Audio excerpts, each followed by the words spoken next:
নমস্কার, গল্প সমগ্র চ্যানেলে আজকে আপনাদের কাছে নিবেদন শুভ মানুষ ঘোষের লেখা জেনুইন বন্ধু। শুরু হচ্ছে আজকের গল্প শুভ মানুষ ঘোষের লেখা জেনুইন বন্ধু। সন্ধ্যের মুখে মুখে ঘটনাটা ঘটল। দীপ্তাগ্নি বাবু দেখলেন রেল লাইনের ধার দিয়ে হন হন করে হেঁটে আসছেন শিবাংশু প্রামাণিক। আজও শিবাংশুর পরনে ধুতি, পাঞ্জাবির ওপর খয়েরি বর্ডারে আন করা নতুন সাদা শাল, মাথায় কালো কুচকুচি চুলের নকলে তৈরি টুপি। কালো এই পোশাকে গঙ্গার ধারের ইভিনিং আড্ডায় এসেছিলেন ভদ্রলোক। দেখে দীপ্তাগ্নি বাবু রসিকতার লোভ সামলাতে পারেননি। বলেছিলেন, কি করছিস শিবু? তোকে তো চেনাই যাচ্ছে না। শালটা কে কিনে দিল? ছেলে? আর টুপিটা? বৌমা? আন্ডার বয়স্ক সদস্যরা হেসে উঠেছিলেন। নতুন শাল আর টুপি পরে এমনিতেই একটু অস্বস্তিতে ছিলেন শিবাংশু। আরও গুটিয়ে গেলেন। হে হে করে হেসে ম্যানেজ করতে গেলেন। দাঁড়ালো না। দীপ্তাগ্নি বাবু আবার খোঁচা দিলেন, যত বয়স বাড়ছে তত তুই ইয়াং হচ্ছিস শিবু। হঠাৎ এত সাজগজের ঘোটা, ব্যাপারটা কি বলতো? শিবাংশু ফ্যাকাসে হেসে জানিয়েছিলেন, রাতে একটা বিয়ে বাড়ি আছে, ছেলে বৌমাকে নিয়ে গাড়ি এখান থেকে তাকে তুলে নেবে, তাই একেবারে রেডি হয়ে বেরিয়ে পড়েছেন। তাই বল, বিয়ে বাড়ি? দীপ্তাগ্নি বাবু আবারও মন্তব্য জুড়েছিলেন, আছিস ভালো।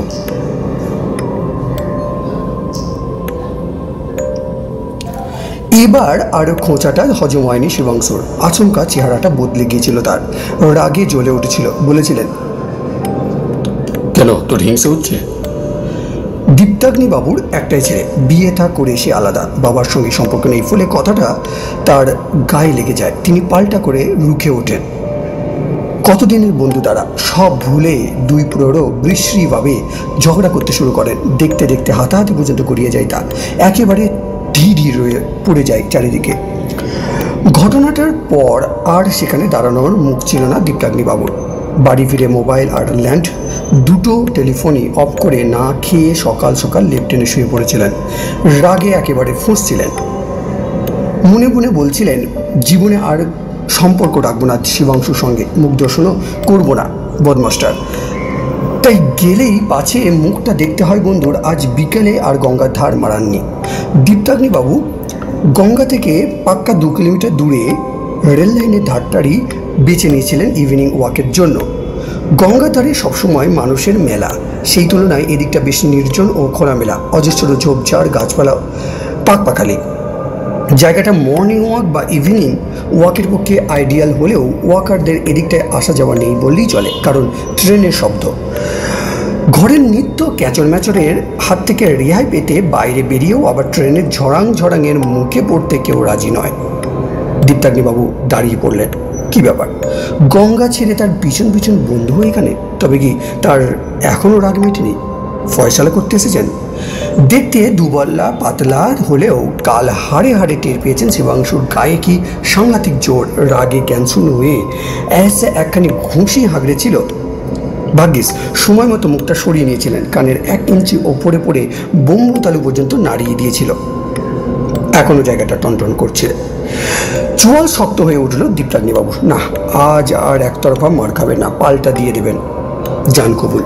কিন্তু কোথায় কি? শিবাংশু সামনে এসে দাঁড়িয়ে পড়লেন। তারপর হাঁপ ছেড়ে বললেন, এই যে দীপ্ত, তোকেই খুঁজছিলাম।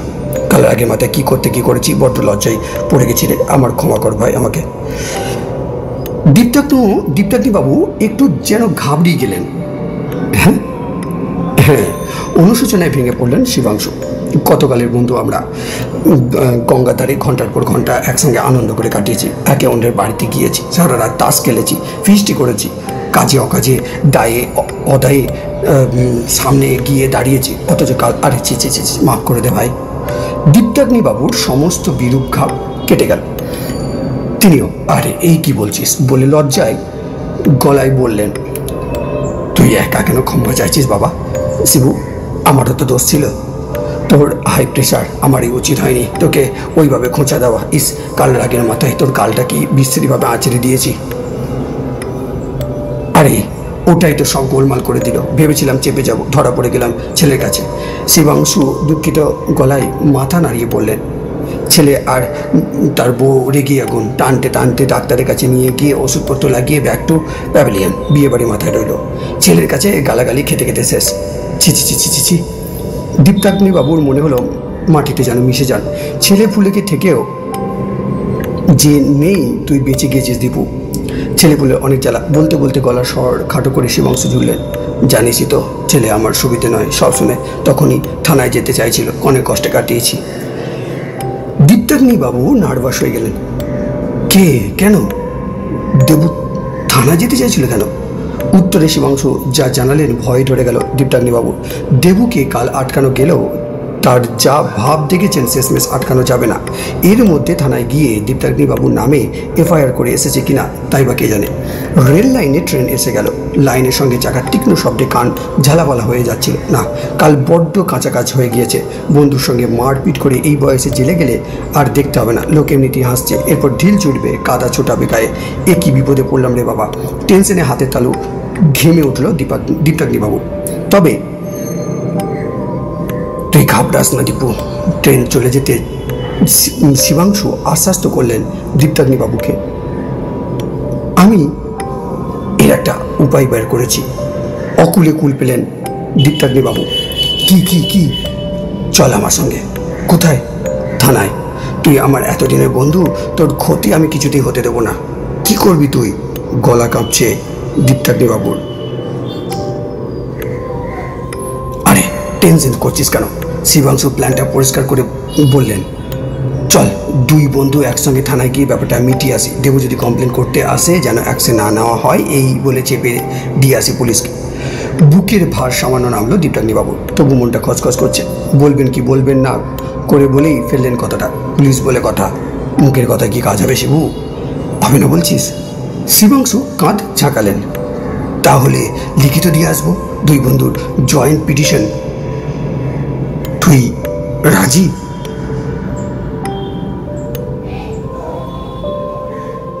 সব সংশয় চলে গেল দীপ্তাগ্নি বাবুর। শিবাংশুর প্রতি গভীর কৃতজ্ঞতায় মন ভরে গেল। ঘাড় নেড়ে সম্মতি জানিয়ে শিবাংশুকে বুকে জড়িয়ে ধরে বললেন, তুই আমার সত্যিকারের বন্ধু শিবু বলছিস? শিবাংশু হা হা করে একচোট হেসে গম্ভীর হয়ে গেলেন। মাথা নাড়তে নাড়তে বললেন, কাল আমরা দুই সিনিয়র সিটিজেন বন্ধু গঙ্গার ঘাটে যা করেছি তারপর থেকে বহু কষ্ট পাচ্ছিলাম। একেবারে মরে ছিলাম বুঝলি। আর বলিস না, দীপ্তাগ্নি বাবু বললেন, যত বয়স বাড়ছে তত আমার ছেলে মানুষ হচ্ছে। লজ্জা লজ্জা। তোকে নিয়ে বড্ড চিন্তা ধরে রে দিবু। এতক্ষণে একটু হালকা হলো বুকটা। শিবাংশু হাত ধরে টানলেন বন্ধুর। চল এবার, চল চল চল।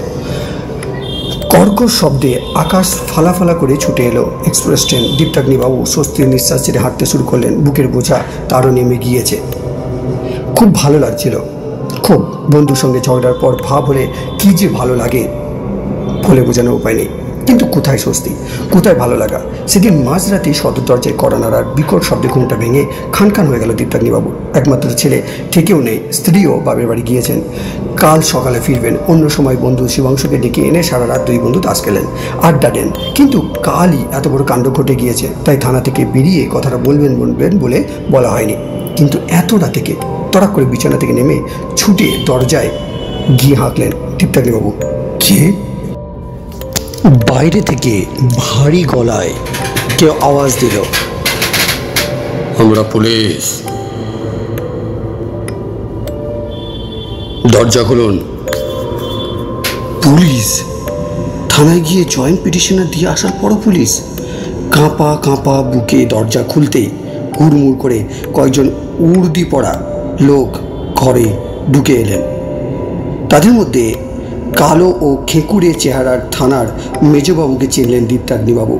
বিকেলে শিবাংশুর সঙ্গে থানায় গিয়ে তার হাতেই পিটিশন দিয়ে এসেছেন তারা। আপনি স্যার? হ্যাঁ আপনি। মুখ থমথম করছে মেজবাবু। ঘাড় ফিরিয়ে পেছনে দাঁড়ানোর কনস্টেবলকে অর্ডার করলেন, যাও গাড়ি থেকে দেবার্তি বাবুকে নিয়ে এসো। কে দেবার্তি বাবু? বলেই দীপ্তাগ্নিবাবুর মনে পড়ে গেল। বললেন, দেবু শিবাংশু প্রামাণিকের ছেলে? রাইট। মেজবাবু তীক্ষ্ণ চোখে দেখছেন। তবে কি পিটিশনে কাজ হয়নি? দেবুর প্রেসারে পুলিশ ছুটে এসেছে তাকে ধরে গাড়ো দিয়ে ভরে দেওয়ার জন্য। কিন্তু এত বড় বাড়ি ফাঁকা পেলে কি করে যাবেন এখন পুলিশের সঙ্গে? সব চোরে লুটে পুটে নেমেছে। কেন যে লজ্জায় পড়ে আজ শিবাংশুকে তার সঙ্গে থাকতে বললেন না? দীপ্তাগ্নিবাবুর মনে হচ্ছিল মাথার চুল ছেড়েন, গলা ফাটিয়ে কেঁদে ওঠেন। কাল গঙ্গার ঘাটে কি সর্বনাশ কাণ্ড ঘটিয়েছেন এসেছেন তিনি। ভাবতে ভাবতে ঘরে এসে দাঁড়ালো শিবাংশুর ছেলে দেবু। তার দিকে চেয়ে দীপ্তাগ্নিবাবু জোর ধাক্কা খেলেন। দেবুর পরনে কাছা, তীব্র শোকে মুখখানা কালো হয়ে আছে। তার বাবা মারা গিয়েছেন। বাবা বলো কি? দীপ্তাগ্নিবাবু স্তম্ভিত হয়ে গেলেন। আরে বিকেলেই তো তোমার বাবার সঙ্গে দেখা হয়েছে আমার। ও পলকে দেবুর মুখখানা মরার মতো সাদা হয়ে গেল। দীপ্তাগ্নিবাবুর দিকে চেয়ে ভয়ার্ত গলায় প্রশ্ন করল, দীপ কাকা বাবার সঙ্গে বিকেলে? সত্যি সত্যি আপনি থানায় গিয়েছিলেন জয়েন্ট পিটিশন দিতে? হ্যাঁ হ্যাঁ নিশ্চয়, দীপ্তাগ্নিবাবু বললেন। শিবুই তো আমাকে নিয়ে গেল। এই তো মেজবাবু সাক্ষী আছেন। ঘাড় দুলিয়ে সায় দিলেন মেজবাবু। দেবুকে বললেন, কি বলেছিলাম দেবার্থী বাবু? এবার বিশ্বাস হলো তো? আপনার বাবাই চাননি আপনি দীপ্তাগ্নিবাবুর বিরুদ্ধে ভাই করো। দীপ্তাগ্নিবাবু চমকে উঠলেন। অফিসারের দিকে চেয়ে ব্যস্তভাবে প্রশ্ন করলেন, ও কি আমার নামে এফআইআর করেছে? করেননি, তবে করতে গিয়েছিলেন। মেজবাবুর মুখ থেকে গাম্ভীর্য খসে পড়ল। চঞ্চলভাবে চারপাশটা দেখে নিয়ে গলা খাটো করে বললেন, বাবার সৎকার করে শ্মশান থেকে এই একটু আগে উনি ডাইরেক্ট চলে আসেন থানায় আপনার নামে এফআইআর করতে। আমি দেখিয়ে দিলাম আপনার পিটিশন, কিন্তু বিশ্বাসই করতে পারলেন না। তখন আমি বললাম, বিশ্বাস না হয় চলুন দীপ্তাগ্নিবাবুর বাড়ি। দীপ্তাগ্নিবাবুর মনে হলো বুকটা ব্যথা ব্যথা করছে। তাড়াতাড়ি এগিয়ে গিয়ে ধপ করে চেয়ারে বসে সুন্দর দৃষ্টিতে তাকালেন মেজবাবুর দিকে। আপনিও বলছেন শিবু মারা গিয়েছে? আমার এতদিনের একজন বন্ধু মারা গেল, একটা খবর পর্যন্ত পেলাম না। মেজবাবু বিষণ্ণভাবে ঘাড় দুলিয়ে বললেন, কি করে পাবেন? শুনলেন তো, ইনি তার বাবার মৃত্যুর জন্য আপনাকেই দায়ী করেছেন। কাল আপনারা ঝগড়া মারপিট করছিলেন না? করেছিলাম, 100 বার করেছিলাম। দীপ্তাগ্নিবাবু আচমকা উত্তেজিত হয়ে উঠলেন। দেবুর দিকে চেয়ে ঘোরের মাথায় বলতে লাগলেন, শোনো দেবু, যতই আমরা লড়াই ঝগড়া করি না কেন, আমরা কিন্তু পরস্পরে বন্ধুই ছিলাম, জেনুইন বন্ধু। তোমার বাবা আমাকে কতটা ভালোবাসতেন বিশ্বাসই করতে পারবে না। কিন্তু দীপ কাকা, আমি বা বিশ্বাস করি কি করে? বলে দেবু যা জানালো অকল্পনীয়। কাল গঙ্গার ঘাটে দীপ্তাগ্নিবাবুর সঙ্গে ঝগড়ার ঘটনার পরই বাড়ি ফিরে মাঝরাতে শিবাংশুবাবু অসুস্থ হয়ে পড়েন। সকালে টের পেয়ে দেবুরা তাকে নার্সিংহোমে শিফট করে, কিন্তু লাভ হয় না। দুপুর 3টে নাগাদ শিবাংশু মারা যান। যে মানুষটা দুপুর 3টে মারা যান, তিনি বিকেলে দীপ কাকার সঙ্গে থানায় যান কি করে? ভয়ে বিস্ময়ে চেয়ার থেকে যেন ছিটকে পড়ে যাবেন বলে মনে হলো দীপ্তাগ্নিবাবুর। চিৎকার করে উঠলেন, দুপুর 3টে? আজ দুপুর 3টে? ঘাড় নেড়ে সায় দিয়ে দেবু এক চোখ অবিশ্বাস নিয়ে বিস্ফারিত চোখে চেয়ে রইল। দীপাগ্নি বাবুও চেয়ে আছেন।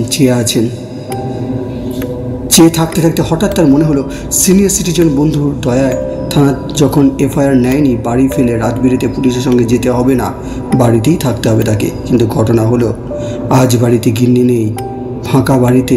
এরপর তার রাতটা কাটবে কি করে? পুরনো দিনের মতো জেনুইন বন্ধুর সঙ্গে তাস খেলে? আস্তে আস্তে দীপ্তাগ্নিবাবুর চোখ দুটো স্থির হয়ে এলো। শেষ হলো আজকের সমগ্র পর্ব, জেনুইন বন্ধু। গল্পটি কেমন লাগলো অতি অবশ্যই কমেন্ট করে জানাবেন।